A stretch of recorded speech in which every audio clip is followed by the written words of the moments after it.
اس کے ڈیفینیٹ ہونے کی وجہ سے.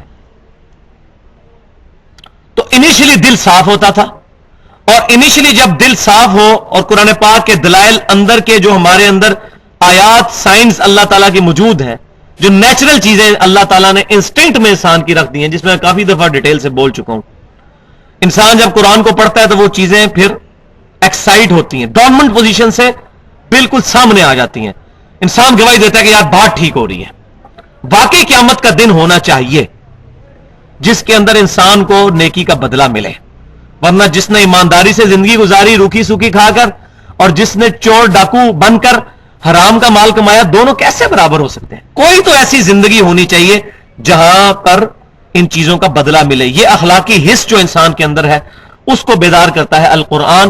وَيُزَكِّيهِمْ قرآن کے ذریعے تزکیہ ہوتا ہے, اور جب یہ اخلاقی حص بیدار ہوگی اس کا پھر رزلٹ کیا نکلے گا؟ اب بات سمجھ آ جائے گی. وہ پانچویں چیز اور چھٹی چیز, وَيُعَلِّمُهُمُ الْكِتَابَ وَالْحِكْمَةَ, نبی صلی اللہ علیہ وسلم ان کو الکتاب سکھاتے ہیں اور الحکمت. الکتاب کون سی؟ قرآن. اور الحکمہ, اس سے بھی اولین مراد قرآن ہی ہے. اس کی وجہ یہ ہے کہ اللہ تبارک و تعالی نے سورہ بنی اسرائیل کے اندر جہاں پر 10 کمانڈمنٹس آتی ہیں, آیت نمبر 23 سے لے کر 39 تک, اس کا جب اینڈ ہوتا ہے تو اس میں اللہ تبارک و تعالی نے نبی صلی اللہ علیہ وسلم کو مخاطب کر کے ارشاد فرمایا, آیت نمبر 39 سورہ بنی اسرائیل میں, ذَلِكَ مِمَّا أَوْحَا إِلَيْكَ رَبُّكَ مِنَ الْحِكْمَةِ, اے محبوب صلی اللہ علیہ وسلم یہ ہیں وہ حکمت کی باتیں جو اللہ تعالیٰ نے آپ کو وحی کی. وہ جو 10 حکمت کی باتیں ہیں جو ہم نے پمفلٹ میں بھی شائع کر دی ہیں 10 کمانڈمنٹس کے نام سے, وَقَضَىٰ رَبُّكَ أَلَّا تَعْبُدُوا إِلَّا إِيَّاهُ وَبِالْوَالِدَيْنِ إِحْسَانًا, یہ والی. تو اس کے اینڈ میں آیا کہ یہ ہیں حکمت کی باتیں جو ہم آپ صلی اللہ علیہ وسلم کی طرف وحی کرتے ہیں. تو قرآن پہلی حکمت, اور دوسرے نمبر پر ہے سنت. اہل سنت کی جتنی بھی تفاسیر ہیں, ابن جریر سے لے کر ابن کثیر تک, تمام میں اس آیت کے تحت الحکمت سے مراد سنت. اور یہ الحمدللہ اہل سنت کا اجماعی عقیدہ ہے. یہ اہل سنت فرقے کا نام نہیں میں لے رہا, اہل سنت فکر کا. اہل سنت اگر کسی نے فرقہ بنایا ہوا ہے نا تو وہ بھی اس آیت میں داخل ہے, اور رسول اللہ صلی اللہ علیہ وسلم کا امتی نہیں ہے. اہل سنت فکر مسلمان, اہل سنت فکر. جب ہم اہل سنت فکر کی بات کرتے ہیں یعنی وہ لوگ جو صحابہ کرام کے ساتھ محبت رکھتے ہیں اور ان کے بارے میں بد عقیدگی نہیں رکھتے, روافظ کے اگینسٹ اہل سنت کی فکر مسلمان. تو ان کا یہ اجماعی عقیدہ ہے کہ الحکمت سے مراد سنت بھی ہے. تو 2 سورس آف نالج ہیں اسلام میں بنیادی, کتاب اللہ اور سنت. یہ بڑی امپورٹنٹ بات ہے. نبی صلی اللہ علیہ وسلم نے حجۃ الوداع کے موقع پر اپنی وفات سے 2.25 مہینے پہلے میدان عرفات میں خطبہ دیا. المستدرک للحاکم میں انٹرنیشنل نمبرنگ کے مطابق 318 نمبر حدیث ہے کتاب العلم چیپٹر میں, اے لوگو میں اپنے بعد تم میں 2 ایسی چیزیں چھوڑ کر جا رہا ہوں, ان کو مضبوطی سے پکڑ لو گے کبھی گمراہ نہیں ہوگے. ایک اللہ کی کتاب اور دوسرے اس کے رسول صلی اللہ علیہ وسلم کی سنت. یہ آپ صلی اللہ علیہ وسلم کا میدان عرفات کے اندر خطبہ تھا. 2 چیزیں, اللہ کی کتاب اور اس کے رسول صلی اللہ علیہ وسلم کی سنت. الکتاب اور الحکمہ. اور فرمایا کہ تم کبھی گمراہ نہیں ہوگے اگر ان 2 چیزوں کو پکڑ لو گے. تو اس حدیث سے یہ پتا چلا کہ ایبسولوٹ سورس آف اسلام 2 ہیں بنیادی, کتاب اللہ اور سنت رسول صلی اللہ علیہ وآلہ وسلم. اسی کو میں نے نام دیا ہے اسلام کی ڈکشنری, جس میں پورا لیکچر پڑا ہوا ہے یوٹیوب پہ اسلام کی ڈکشنری کے نام سے. اسلام کے آئی کی اور ڈکشنری لکھے آگے تو گوگل میں بھی کھل جائے گا. اسلام کی ڈکشنری آج سے 2-2.5 سال پہلے. تو انگریزی میں محاورہ بولا جاتا ہے ڈکشنری از آلویز اتھارٹی. ہمیشہ ڈکشنری اتھارٹی ہوتی ہے. بٹ کے سپیلنگ BUT بٹ ہے یا BAT بٹ ہے یا BOT بٹ ہے, یہ ڈکشنری فیصلہ کرے گی, کوئی PhD نہیں فیصلہ کرے گا. اسی طریقے سے کتاب و سنت فیصلہ کرے گی کہ بات کس کی ٹھیک ہے، کوئی عالم فیصلہ نہیں کرے گا. ہاں عالم کی بات کتاب و سنت کے مطابق ہوگی تو ٹھیک ہے، ہمارے سر پہ. اگر کتاب و سنت کے خلاف ہوگی پھر ایکسپٹ نہیں کی جائے گی. تو اسلام کی ڈکشنری الکتاب اور الحکمہ قرآن اور سنت ہے، اور فرمایا کبھی گمراہ نہیں ہوگے. اب مزے کی بات سنیں، جن کو نیند آ رہی ہے اپنی آنکھیں کھول لیں، کہ پاکستان میں، ہندوستان میں، بنگلہ دیش، اس سب کانٹیننٹ میں مولویوں کی اکثریت کہتی ہے قرآن حدیث ڈائریکٹ نہ پڑھنا، گمراہ ہو جاؤ گے. اور نبی صلی اللہ علیہ وسلم بیان فرما رہے ہیں کہ جو کتاب اللہ اور سنت کو پکڑ لے گا کبھی گمراہ نہیں ہوگا. دیکھ لیں آپ کتنی اپوزٹ، 180 ڈگری بات ہے. یہ میں آپ کو مولویوں کا اصلی چہرہ بتا رہا ہوں. علماء سے پوچھیں، علماء سے سیکھیں، ضرور پوچھیں. فاسألوا اہل الذکر ان کنتم لا تعلمون. اگر تمہیں علم نہیں تو اہل علم سے پوچھو. لیکن اہل علم سے یہ پوچھنا ہے کہ بتائیں اللہ نے کیا فرمایا، رسول اللہ نے کیا فرمایا صلی اللہ علیہ وسلم. یہ نہیں کہ آپ کے بزرگ کیا کہتے ہیں اور آپ کیا فرماتے ہیں بیچ اس مسئلہ کے، یہ نہیں. تو آپ جو کچھ فرما کے گئے ہوئے تو آپ کو پتا ہے بزرگوں نے کیا کچھ کیا ہے. وہ اندھا دھند پیروی کا انجام آپ پڑھ لیں تو آپ کو پتا چل جائے گا. اپنے ناموں کے کلمے پڑھوائے ہوئے، کسی نے پڑھوایا لا الہ الا اللہ اشرف علی تھانوی رسول اللہ، کسی نے پڑھایا لا الہ الا اللہ چشتی رسول اللہ، کسی نے پڑھایا لا الہ الا اللہ شبلی رسول اللہ. تو آپ بزرگوں سے پوچھیں گے تو پھر یہی ملے گا. اور بخاری مسلم میں حدیث ہے متفق علیہ، اسلام کی بنیاد 5 چیزوں پر ہے. پہلی چیز ہے کہ تم گواہی دو لا الہ الا اللہ وان محمد رسول اللہ صلی اللہ علیہ وسلم. بنیاد یہ ٹا کے رکھ دی ہے. تو یہ 2 چیزیں ہیں بنیادی. اور آخری بات جو اس آیت میں آئی تھی وَإِن كَانُوا مِن قَبْلُ لَفِي ضَلَالٍ مُبِينٍ، کتاب و سنت کے آنے سے پہلے اور ہمارے محبوب صلی اللہ علیہ وسلم کے تشریف لانے سے پہلے تم کھلی گمراہی میں تھے. کس کو کہا جا رہا ہے؟ صحابہ کرام. تو آج بھی کتاب و سنت ہماری زندگی میں نہیں آئے گی، ہم کھلی گمراہی میں ہیں. سیدھی سی بات ہے. 2 + 2 4 کے برابر. راکٹ سائنس نہیں ہے. صحابہ کرام کو کہا جا رہا ہے کہ نبی صلی اللہ علیہ وسلم اور اللہ کی کتاب اور آپ کی سنت کے آنے سے پہلے تم کھلی گمراہی میں تھے. آج بھی مسلمان یا انسانیت اس کو اڈاپٹ کرنے کے بغیر کھلی گمراہی میں ہے. اور وہ آپ صلی اللہ علیہ وسلم کی صحیح مسلم میں حدیث ہے. آپ صلی اللہ علیہ وسلم جب بھی جمعے کا خطبہ دیا کرتے، کتاب الجمعہ چیپٹر صحیح مسلم میں، آپ صلی اللہ علیہ وسلم جابر بن عبداللہ رضی اللہ تعالیٰ عنہ کہتے ہیں، ارشاد فرمایا کرتے، حمد و صلات کے بعد آپ فرماتے اما بعد فإن خیر الحدیث کتاب اللہ، جو میں نے خطبہ پڑھا یہ صحیح مسلم میں حدیث ہے. آگاہ ہو جاؤ کہ سب سے بہترین کلام اللہ کی کتاب ہے. وخیر الہدی ہدی محمد صلی اللہ علیہ وسلم، اور ہدایت یافتہ راستہ محمد صلی اللہ علیہ وسلم کا ہے. وہی 2 باتیں کتاب اور سنت. وشر الامور محدثاتها، بدترین کام وہ ہیں جو دین میں نئے جاری کیے جائیں. وَكُلَّ مُحْدَثَةٍ بِدْعَةٍ، تمام نئے جاری شدہ کام دین کے اندر، دنیا میں نہیں، دین کے کاموں میں وہ گمراہیاں ہیں. وَكُلَّ بِدْعَةٍ ضَلَالَةٍ، وہ بدعتیں ہیں اور تمام بدعتیں گمراہیاں ہیں. وَكُلَّ ضَلَالَةٍ فِي النَّارِ، اور تمام گمراہیاں دوزخ میں لے جانے والی ہیں. مسند امام احمد اور سنن نسائی میں بھی یہ موجود ہے حدیث. یہاں بھی 2 باتیں کہ اس کے بعد گمراہی ہے کتاب اور سنت کو چھوڑ کر. لیکن یہاں ایک میں بات ایڈریس کر دوں کہ کتاب اور سنت میں اب جو چیز بھی آئے گی وہ کتاب و سنت کی طرح ماننی ہوگی. تو مسلمانوں کے 2 سورسز اور ہیں جو کتاب و سنت سے ڈیرائیوڈ ہیں، ایبسولوٹ نہیں، ڈیرائیوڈ. وہ ہے اجماع امت اور اجتہاد یا قیاس. بنیادی چیزیں 2 ہی ہیں اور اس سے ریلیٹو ڈیرائیوڈ چیزیں 2 اور ہیں جو ہم نے منہج پہ لکھ بھی دی. اور وہ المصنف ابن ابی شیبہ میں انٹرنیشنل نمبرنگ کے مطابق 22,990 نمبر اثر سیدنا عمر رضی اللہ تعالیٰ عنہ کا قول ہے کہ جب بھی کوئی مسئلہ آئے پہلے کتاب اللہ میں دیکھو، اس میں نہ ملے پھر رسول اللہ کی سنت میں دیکھو صلی اللہ علیہ وسلم، سنت میں نہ ملے پھر امت کا اجماع دیکھو کہ متفقہ طور پر امت نے کس چیز کو ایکسپٹ کیا.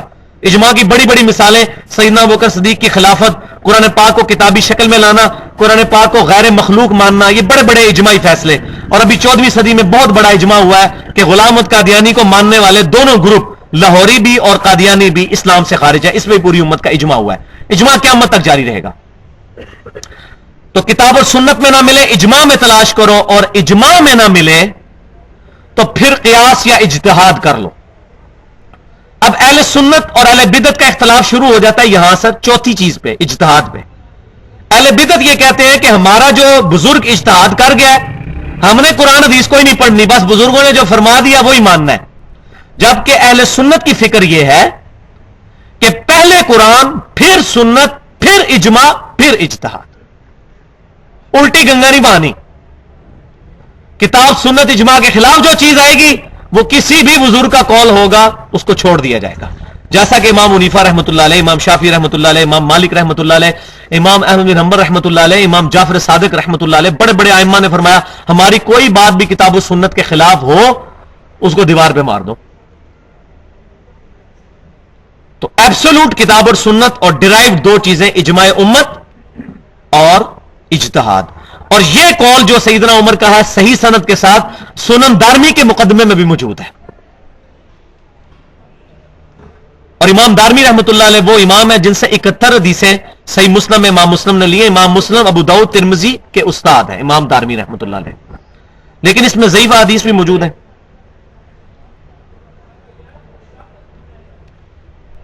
اب آخر میں اسی آیت کے کانٹیکسٹ میں حدیث کی کتابوں کے اوپر تھوڑی سی گفتگو میں ضروری سمجھ رہا ہوں. قرآن و حدیث تو ساری بات کرتے ہیں، لیکن وہ کون سی کتابیں ہیں جن پر امت کا اتفاق ہے قرآن کے بعد حدیث کی کتابوں پر؟ تو یہ بات یاد رکھیں، ہمارے سب کانٹیننٹ میں تینوں بھاری فرقے جو اپنے آپ کو اہل سنت و جماعت کہتے ہیں، بریلوی، دیوبندی اور اہل حدیث، تینوں مشترکہ طور پر جس پرسنالٹی پر متفق ہیں وہ شاہ ولی اللہ دہلوی رحمۃ اللہ علیہ المتوفا 1176 ہجری ہیں، جنہوں نے شورى آفاق تصنیف لکھی ہے حجت اللہ البالغہ، جس کے مقدمے میں انہوں نے لکھ دیا کہ میں نے آج تک جتنی باتیں اور جتنی کتابیں کتاب اللہ، سنت اور اجماع کے خلاف لکھی میں ان سے رجوع کرتا ہوں.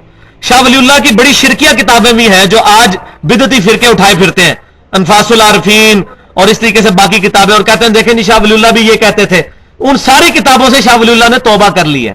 حجت اللہ البالغہ ان کی آخری کتاب ہے، تقریباً 1500 صفحوں پر مشتمل ہے. اس میں آپ پڑھ لیں. پہلے کتابوں میں انہوں نے لکھا ہے میں حنفی ہوں. حجت اللہ البالغہ میں انہوں نے لکھا ہے کہ امت میں 4تھی صدی میں سب سے بڑی بدعت یہ شروع ہوئی کہ لوگوں نے اماموں کی اندھی تقلید شروع کر دی. تو ان کو بھی سمجھ آتے ہوئے دیر لگی نا. ہمارے انڈیا پاکستان میں جو بندہ آنکھ کھولتا ہے وہ گمراہی میں ہی آنکھ کھولتا ہے، پھر بیچارہ جب کوئی بندہ پڑھنا شروع کرتا ہے تو پھر جا کے اس کو سمجھ آتی ہے. یہ تو اب کتابوں کے ترجمے ہو گئے ہیں، تو شاہ ولی اللہ تو 250-300 سال پہلے تو کسی کو تصور بھی نہیں تھا، بلکہ قرآن کا پہلا ترجمہ شاہ ولی اللہ دہلوی نے کیا ہے فارسی زبان کے اندر. 5 سال پھر جنگلوں میں چھپے رہے، لوگوں نے کہا اس نے قرآن ہی چینج کر دیا، اللہ نے عربی میں نازل کیا، اس نے فارسی میں کر دیا. تو انہوں نے دیکھا کہ لوگ ترجمہ پر قرآن عربی سیکھتے نہیں، تو انہوں نے کہا قرآن کو ہی پھر ترجمہ کر دیا جائے تاکہ کسی بہانے تو قرآن یہ پڑھیں. تو شاہ ولی اللہ دہلوی رحمۃ اللہ علیہ کی زندگی میں بھی بڑی فیزز آئی ہیں، جس طرح میری زندگی میں کئی فیزز آئی ہیں. تو یہ میں بہتر سمجھ سکتا ہوں کہ انسان ایوالو ہوتا ہے وقت کے ساتھ ساتھ، جب کتاب و سنت کا علم آتا چلا جاتا ہے تو انسان میں امپروومنٹ آتی. تو آخری کتاب ہے حجت اللہ البالغہ، اس میں انہوں نے لکھی ہے حدیث کی کتابوں کی کیٹیگری بتائی ہے، اور اس میں وہ بتاتے ہیں کہ یاد رکھو اہل علم محدثین کا کتابوں پر جن پر اعتماد ہے وہ 8 کتابیں ہیں حدیث کی. قرآن کے بعد حدیث کی 8 کتابیں ہیں جن پر اعتماد ہے.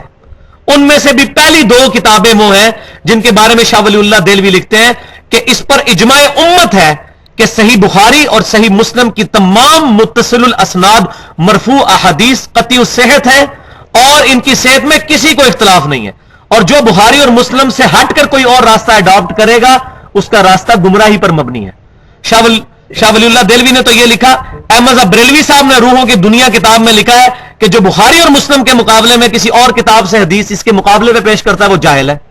اشری تھانوی صاحب بھی لکھتے ہیں کہ بخاری اور مسلم امت میں قرآن کے بعد سب سے افضل کتابیں، یعنی سارے لوگ مانتے ہیں اس بات کو. وہ 8 کتابیں کون سی ہیں اور وہ 8 کتابیں کب لکھی گئیں؟ اس مبارک دور میں جس کی نبی صلی اللہ علیہ وسلم نے سب سے بہترین ہونے کی پروفیسی فرمائی تھی. بخاری اور مسلم کی متفق علیہ حدیث ہے سب سے بہتر زمانہ میرا، پھر صحابہ کا، پھر تابعین کا، پھر تبع تابعین کا. اس کے بعد آپ صلی اللہ علیہ وسلم نے فرمایا جھوٹے لوگ پیدا ہوں گے، امانت میں خیانت کرنے والے لوگ پیدا ہوں گے. تو صحابہ، تابعین اور تبع تابعین یہ 300 سال کا عرصہ بنتا ہے، کیونکہ بخاری اور مسلم کی متفق علیہ حدیث ہے.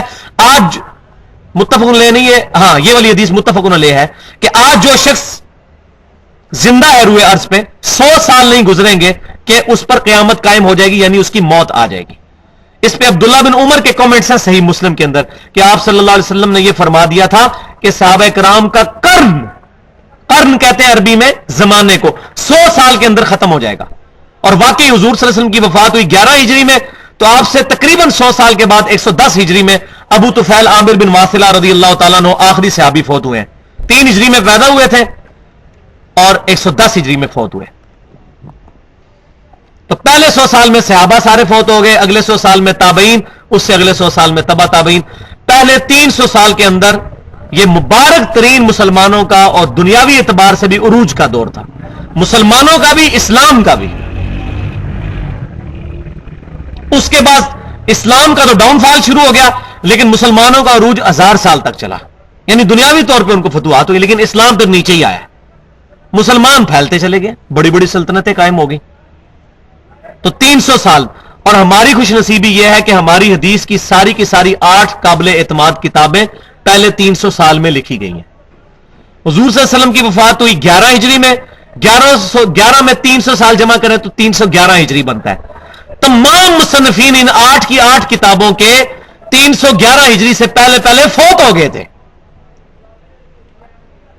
یعنی یہ کتابیں پہلے 300 سال میں لکھی گئی, مبارک ترین دور میں. اب وہ 8 کتابیں کون سی ہیں ان کا تعارف سن لیں. میں ساتھ ساتھ ان کتابوں میں انٹرنیشنل نمبرنگ کے مطابق حدیثوں کی تعداد بھی بتاؤں گا, اور ساتھ یہ بھی بتاؤں گا انشاءاللہ تعالی کہ وہ جو امام جمع کرنے والے ہیں ان کا سن آف ڈیتھ کیا ہے, المتوفا, کس میں ان کو موت آئی, تاکہ پتہ چلتا جائے کہ 311 کے سارے اندر ہیں. تو پہلی کتاب ہے صحیح بخاری, امام ابو عبداللہ محمد بن اسماعیل بخاری رحمت اللہ علیہ, المتوفا 256 ہجری, 7397 احادیث کا مجموعہ صحیح بخاری جمع فرمایا. دوسرے نمبر پر صحیح مسلم, امام ابو الحسین مسلم بن حجاج کشیری رحمت اللہ علیہ, المتوفا 261 ہجری, 7563 احادیث کا مجموعہ صحیح مسلم جمع فرمایا. تیسرے نمبر پر جامعہ ترمذی, امام ابو عیسیٰ محمد بن عیسیٰ ترمذی رحمت اللہ علیہ, المتوفا 279 ہجری, 3956 احادیث کا مجموعہ جامعہ ترمذی جمع فرمایا. لیکن یہ بات یاد رکھیے کہ بخاری اور مسلم 100% صحیح حدیث ہے, باقی 6 کتابوں میں 80% صحیح ہے, 20% ضعیف ہے, اور کئی اماموں نے مینشن بھی کر دی ہیں ضعیف حدیثیں لکھ کے, تاکہ لوگوں کو پتہ چل جائے کہ یہ ضعیف روایتیں ہیں. چوتھے نمبر پر سنن ابی داؤد, امام ابو داؤد سلمان بن اشعث رحمت اللہ علیہ, المتوفا 275 ہجری, 5274 احادیث کا مجموعہ سنن ابی داؤد جمع فرمایا. پانچویں نمبر پر سنن نسائی, امام احمد بن شعیب نسائی رحمت اللہ علیہ, المتوفا 303 ہجری, 311 کے اندر ہے یہ, 5761 احادیث کا مجموعہ سنن نسائی جمع فرمایا. چھٹے نمبر پر سنن ابن ماجہ, امام محمد بن یزید ابن ماجہ رحمت اللہ علیہ, المتوفا 273 ہجری, 4341 احادیث کا مجموعہ سنن ابن ماجہ جمع فرمایا. یہ 6 کتابیں صحیح ستہ بھی کہتے ہیں ان کو. ویسے صحیح ستہ کی ٹرمنالوجی غلط ہے. 2 پہلی ہیں ان کو کہتے ہیں صحیح ہیں, اور باقی 4 کو سنن اربع, 4 سنت کی کتابیں, کیونکہ وہ صحیح ہیں نہیں ہیں, ان میں ضعیف روایتیں بھی ہیں. اور آخری 2 کتابیں الموطا امام مالک بن انس رحمت اللہ علیہ, المتوفا 179 ہجری, 1720 روایات کا مجموعہ الموطا امام مالک جمع فرمایا. حدیث کے سب سے بڑے امام مالک. اور حدیث کی آخری کتاب 8 کتابوں میں حدیث کی سب سے بڑی کتاب مسند امام احمد بن حنبل, امام احمد بن حنبل رحمت اللہ علیہ, المتوفا 241 ہجری, 27647 احادیث کا مجموعہ مسند امام احمد جمع فرمایا, جو 50 جلدوں میں سعودی عرب سے شائع ہو چکا ہے. ہمارے پاس بھی موجود ہے اردو ترجمے کے ساتھ بھی, تقریباً 14 جلدوں میں شائع ہو چکا ہے مسند امام احمد بن حنبل. لیکن صحیح ترین جو کتابیں ہیں وہ پہلی 2 ہی ہیں جن میں ساری حدیثیں صحیح ہیں. باقی 6 کتابوں کے اندر ضعیف روایات بھی ہیں, لیکن 80% صحیح احادیث موجود ہے. تو یہ ہے اسلام کی ڈکشنری 9 کتابیں, القرآن ٹیکسٹ بک, اور یہ 8 کتابیں ریفرنس بک. ہمارے دین کے تقریباً 99% مسائل ان کتابوں میں کور ہو جاتے ہیں الحمدللہ. تو یہ مکمل تعارف اس کانٹیکسٹ میں ہوا, اور یہ اس آیت کے اوپر اتنی لمبی گفتگو کرنا ضروری تھی. کیونکہ میں کوشش کر رہا ہوں کہ جب یہ ساری باتیں آ رہی ہیں تو ریکارڈنگ پتہ نہیں زندگی ہے یا نہیں یہ تمام چیزیں ریکارڈ ہو سکیں، کیونکہ تقریباً 1000 لیکچرز میں یہ قرآن مکمل ہوگا. تو آج میرا خیال ہے 44واں یا 45واں لیکچر ہے. تو میں چاہ رہا ہوں کہ جتنی اختلافی موضوعات ہیں میں کافی سارے کور کر چکا ہوں، چند ایک چیزیں رہ گئی ہیں جو آج ان میں سے ایک کور ہوگی. اب اگلی آیت کے اوپر آ جائیے. اس آیت کو ایک دفعہ پھر پڑھ لیں تاکہ ہمارا ربط بن جائے. لقد من اللہ علی المؤمنین اذ بعث فیہم رسولا، بے شک اللہ تعالیٰ کا مومنین پر احسان ہوا کہ ان میں سے ہی ایک رسول کو مبعوث کیا، من انفسہم، ان میں سے، یتلو علیہم آیاتہ، جو ان پر تلاوت کرتے ہیں اللہ کی آیات، اور ان آیات کا رزلٹ کیا نکلتا ہے؟ وَيُزَكِّيهِمْ، وہ تزکیہ کرتے ہیں اس کتاب کے ذریعے. تو تزکیہ نفس کتاب اللہ کے ذریعے ہوگا. یہ تصوف کے من گھڑت ضربے لگانے والے طریقوں سے نہیں ہوگا، کتاب اللہ سے ہوگا، سنت اذکار سے ہوگا. وَيُعَلِّمُهُمُ الْكِتَابَ وَالْحِكْمَةَ، اور تعلیم دیتے ہیں ان کو الکتاب قرآن کی اور الحکمہ قرآن اور سنت کی. وَإِن كَانُوا مِن قَبْلُ لَفِي ضَلَالٍ مُبِينٍ، اور اس سے پہلے یہ لوگ کھلی گمراہی میں تھے، کتاب اللہ اور سنت کے آنے سے پہلے، نبی صلی اللہ علیہ وسلم کے مبعوث ہونے سے پہلے. تو آپ صلی اللہ علیہ وسلم کی وجہ سے اللہ تعالیٰ نے کتاب اور سنت آپ صلی اللہ علیہ وسلم کے ذریعے عطا فرما کے لوگوں کو گمراہی سے نکالا.